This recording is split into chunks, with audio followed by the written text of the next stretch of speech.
How does a land survey affect the price of a property?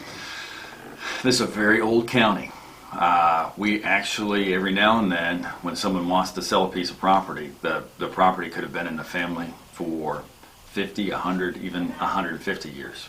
We will see handwritten deeds that are by description and don't even have a survey. So it will say where the old oak tree is, or where the big white rock is, or we've had surveys say that where the tractor axle is in the stream, and there really will be a tractor axle in the stream. And so these are significant monuments, but this is not a surveyed piece of property. So when these properties convey by deed and description, it's very natural for there to be gaps in a survey or overlaps. And these are problems when your neighbor thinks that they own the same thing as you, or it's a problem when there's a gap between you and your neighbor that no one owns. And there are lots of gaps in the county. So when you get a survey, that clears it all up, and it gives a color of title. The newer the survey, the better. So if I have a client come in and they have a survey that's 2 or 3 years old, I'm thinking that we're in really good shape. If we have a survey that's 10 years old, it may or may not be a good survey. So if it's 10 years old out in the country and nothing's been happening, that might still be a good survey.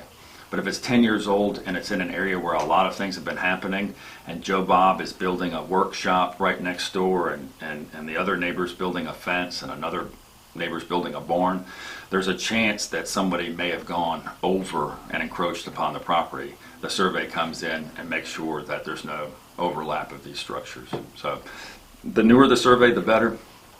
If it doesn't have a survey, we're in trouble. If it has a really old survey, we could be in trouble.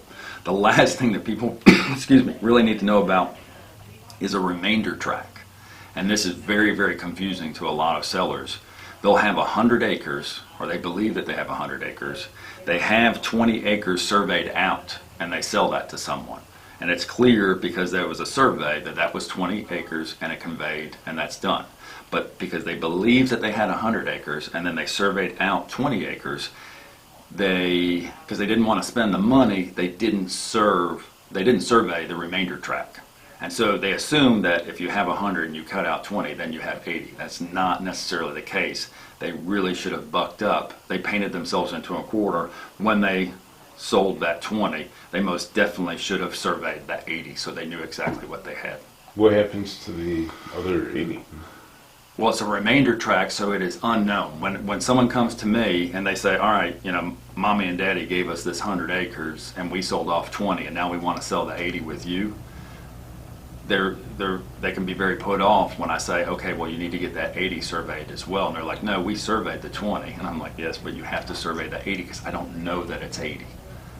You would think it would be 80, but there are a lot of things that can happen. And so that remainder tract is actually an unsurveyed piece of property. Huh. When you cut off the arm, we don't know what's left. You assume what's left, but it is an assumption. It doesn't always add. The only way you know for a fact is if you survey the 20 and you survey the remainder. And it's called a remainder tract. Okay. And so a remainder tract is an unsurveyed piece of property, and that is something where the public might not have a whole lot of knowledge about it. And I don't like being the harbinger of bad news, but I say, So what can happen to affect that 80? Well, it might not be 80. Okay. And that's where there's a lot of heartache. Okay. So if the 100-acre tract was 100 years old, okay, and we know we survey off the 20, yeah, I am confident that new survey is 20. Right. I'm not confident that the 80 is 80. Okay, got it. Mm-hmm.